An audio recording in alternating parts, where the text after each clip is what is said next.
चलिए, अब इसमें एक चीज और, जो भी आप अभी चाहे सिविल जज के लिए पढ़ें कि ये डीपीओ के लिए, इसके पीछे आपका शेड्यूल दिया हुआ है, अनुसूची, प्रश्न वहां से भी आता है, ठीक है। और इसमें तो खासकर आता ही है आपका सूचना का अधिकार जो है, इसके अनुसूची 2 से, इसको रट डालिएगा, ये हमेशा आता है ना। एक प्रश्न आप अगर सॉल्व पेपर हल करेंगे तो ये शेड्यूल 2, ये है आपका केंद्रीय सरकार द्वारा स्थापित आसूचना और सुरक्षा संगठन, intelligence and security organisation establish by the central government, ठीक। ये इसमें कुल 26 खंड है, 26 नाम है।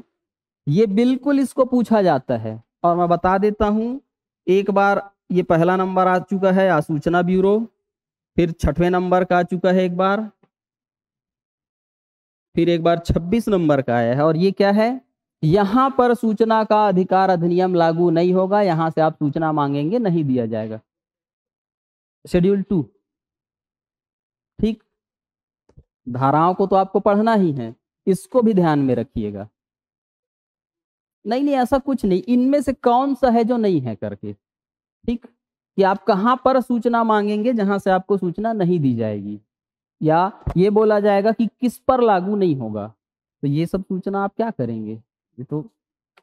और धारा 8 भी देखिएगा, धारा 8 में कब सूचना नहीं दिया जाएगा, तो देश की एकता, अखंडता, प्रभुता इसके लिए है, इससे संबंधित है, तो वो सब सूचना नहीं दिया जाएगा। और इससे एक प्रश्न ये भी बनेगा कि अनुसूची 2 जो है वो किस धारा से संबंधित है, तो अनुसूची 2 आपके धारा 24, इसके साथ पढ़िएगा उसको, ठीक।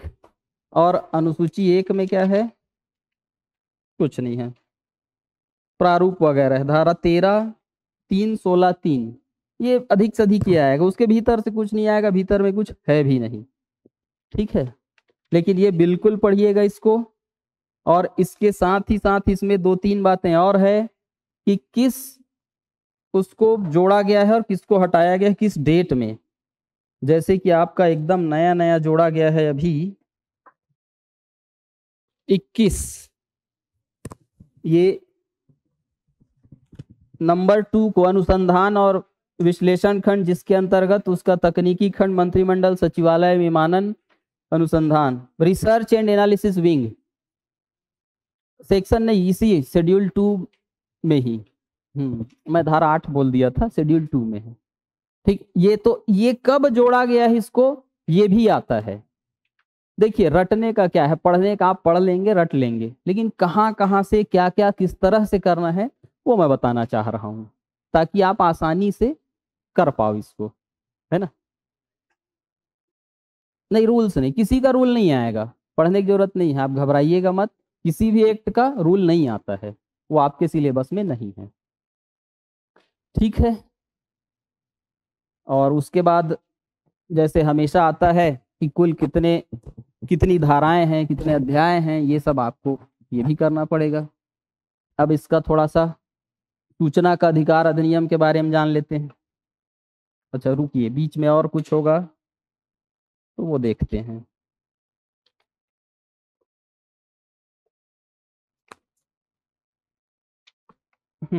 बाकी ठीक है, बाकी बीच से कोई भी सेक्शन उठा के पूछ दिया जाएगा। एक बार तो जो रिपील हो गया है उस सेक्शन को भी पूछा गया था कि क्या है इसमें, तो रिपील है, ये लिखना पड़ा था उत्तर, निरसित हो चुका है, ठीक। तो वो भी देख के रखिएगा कि धारा 44 यदि लिखा है एसआरए में तो वो क्या है, वो कुछ नहीं है, वही आया था एक्चुअल में, ठीक। चलिए, तो सूचना का अधिकार आप जानते हैं, भारत के सभी नागरिकों को अधिकार प्राप्त है, सूचना दिया जाएगा। सूचना के अधिकार का अर्थ है अधिक पारदर्शिता लाना सरकार के कार्यों में, और उस सूचना तक जो एक लोक प्राधिकारी के पास है, एक आम जनता जो है उसकी पहुंच बनाना। फिर उसमें लोक सूचना अधिकारी जो होंगे केंद्रीय और राज्य 2 स्तर के होंगे, उनका क्या कर्तव्य होगा ये सब बताया गया है। फिर आपके इसके बाद अपील वगैरह है, तो अपील बाद में देखेंगे जब उस धारा में आएंगे।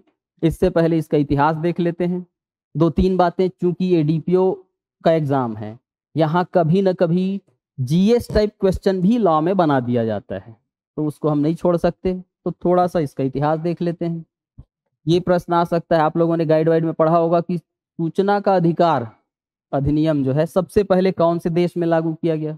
तो सबसे पहले स्वीडन में लागू किया गया था 1766 में ये बनाया गया था वहाँ सूचना का अधिकार। फिर उसके बाद 1966 में अमेरिका में, इस स्वीडन का जो है वो थोड़ा सा छोटा रहा होगा, विस्तृत रूप में व्यापक रूप से अमेरिका में 1966 में इसको बनाया गया। और लगभग 60 विकसित देश जो हैं इसमें सूचना का अधिकार अधिनियम लागू है। ठीक है, करीब करीब हाँ 60 विकसित देश हैं जिसमें। अब इसके बाद भारत में इसको आते आते बहुत समय लगा, सूचना का अधिकार जो है। ठीक, सबसे पहले 70 के दशक में भारत में 70 के दशक में सूचना के अधिकार की मांग उठी। ये कैसे हुआ? तो एक चोपड़ा हत्याकांड हुआ दिल्ली में, एक मिनट, हाँ दिल्ली में चोपड़ा हत्याकांड। उसमें 2 अभियुक्त थे, रंगा और बिल्ला ये थे। तो इस टाइम्स ऑफ इंडिया ने उनका इंटरव्यू लेना चाहा। तो इनका आधार यही था कि सूचना के अधिकार इसमें हाँ अभिव्यक्ति की आज़ादी में सूचना का अधिकार भी है। इस आधार पर उन्होंने उनका जो है इंटरव्यू के लिए मांग किया। ठीक, तो इसी समय से सूचना का अधिकार जो है वो यहाँ पर मांग उसकी उठने लगी। इसके बाद क्या हुआ, रंगा बिल्ला को तो अनुमति नहीं मिला, उसमें यही बोला गया कि अभिव्यक्ति की स्वतंत्रता में सूचना प्राप्ति समाहित है। ये फिर वो चला गया, जो भी हुआ होगा। फिर उसके बाद 1982 में फिर एक केस आया, एसपी गुप्ता बनाम भारत संघ। ठीक, ये केस आ जाता। इससे पहले राजनारायण का एक और केस है, वो कल उसको लिख लीजिएगा। ठीक है, एसपी गुप्ता बनाम भारत संघ, AIR 149 1982। ये गुप्ता जी का केस, एसपी गुप्ता बहुत मिलेगा आपको जगह जगह। ठीक है, तो इसमें बोला गया कि जब लोकतांत्रिक व्यवस्था है तो इसमें जनता को ये जानने का अधिकार है कि उनकी सरकार उनके लिए क्या कर रही है। इसलिए आप ये सूचना का अधिकार लागू होना चाहिए या हमको सूचना मिलनी चाहिए, ये सब बोला गया। ठीक, उसके बाद आपका एक केस और आया, PUCL, हाँ people's union for civil liberties versus Bharat संघ। आप हाँ PUCL बनाम भारत संघ ये लिख सकते हैं। ये केस था 2004 का। 2004 इसमें सुप्रीम कोर्ट ने फिर बोला कि 19(1) का आपका आर्टिकल जो है अनुच्छेद 19(1) का में आप अभिव्यक्ति की आज़ादी में सूचना का अधिकार भी शामिल है करके। ठीक है, फिर इसके बाद एक आध केस और हुआ। ये यहाँ तक कुछ केस हुए। अब हमने देखा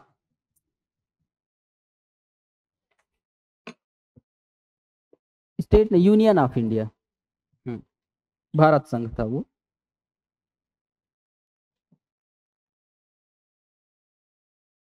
इसमें भी वही 19(1) का के बारे में बताया गया कि वो अभिव्यक्ति की आज़ादी में सूचना का अधिकार शामिल है करके। फिर इसके बाद अब भारत में जैसा भी हो लागू हुआ 2005 में। उससे पहले हाँ उससे भी पहले हमारे इंडिया में एक राज्य है जहां पर सूचना का अधिकार लागू था, कर्नाटक। सॉरी, हाँ कर्नाटक ही है। कर्नाटक में ये एक्ट लागू होने के पहले से ही सूचना का अधिकार था। और इससे पहले और 2005 के पहले 2002 में सूचना स्वातंत्र अधिनियम वगैरह वगैरह लागू किया गया। लेकिन उसमें दिक्कत ये था, ये लागू हो चुका था सूचना स्वातंत्र अधिनियम 2002। इसमें दिक्कत ये था कि आप सरकार से सूचना की मांग कर रहे हैं कुछ भी चीज, लेकिन सरकार की कोई बाध्यता नहीं थी, पर कोई ऑब्लिगेशन नहीं था कि वो सूचना देंगे आपको। आपने मांगा, नहीं दिया, बात खत्म हो गई। इसलिए वो बहुत प्रभावी नहीं था वो एक्ट। फिर इसके बाद लड़ाई झगड़ा करते करते 15 जून 2005 को राष्ट्रपति की अनुमति मिली। फिर आपका जो है 12 अक्टूबर 2005 को सूचना का अधिकार अधिनियम जम्मू कश्मीर राज्य को छोड़कर लागू किया गया। 31/10/2019 को संपूर्ण भारत में लागू कर दिया गया। ठीक, ऐसा है आपका सूचना का अधिकार जो है इस तरह से लागू हो गया। ठीक है, तो आपको ये तो नहीं आएगा, ये आपकी जानकारी के लिए है। इंटरव्यू में यदि आपसे पूछ दिया जाए तो आप सूचना के अधिकार के बारे में शानदार ऐसा 2 मिनट का स्पीच दीजिए। अब इंटरव्यू का मतलब आपका प्रेजेंटेशन, प्रश्न का उत्तर देना काफी नहीं है, एक शानदार उत्तर इस तरह से कुछ प्रेजेंटेशन जैसा बना के आप एक प्रश्न का भी उत्तर देंगे तो सिविल जज के 15 नंबर में आपको 10 से 12 मिलेगा। और आप 20 प्रश्न का उत्तर दे रहे हैं फिर भी 5 मिलेगा। ये सबके साथ हुआ है, इधर भी हुआ है।